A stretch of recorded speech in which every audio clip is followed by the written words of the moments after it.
ಎಲ್ಲರಿಗೂ ನಮಸ್ಕಾರ ಸ್ನೇಹಿತರೆ.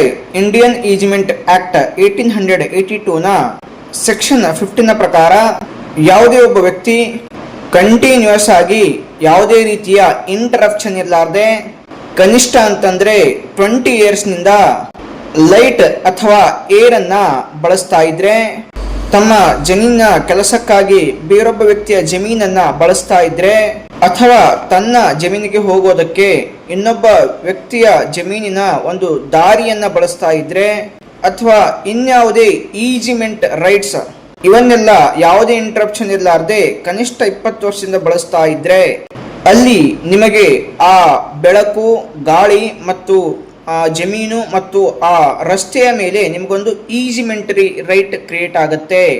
ಆ ಈಜ್ಮೆಂಟರಿ ರೈಟ್ ಅಬ್ಸಲ್ಯೂಟ್ ಆಗಿರುತ್ತೆ. ಅದೇ ಗವರ್ನಮೆಂಟ್ ಲ್ಯಾಂಡ್ ಆಗಿದ್ರೆ ಅದು ಕನಿಷ್ಠ 30 ವರ್ಷ ಬಳಸಿರಬೇಕು.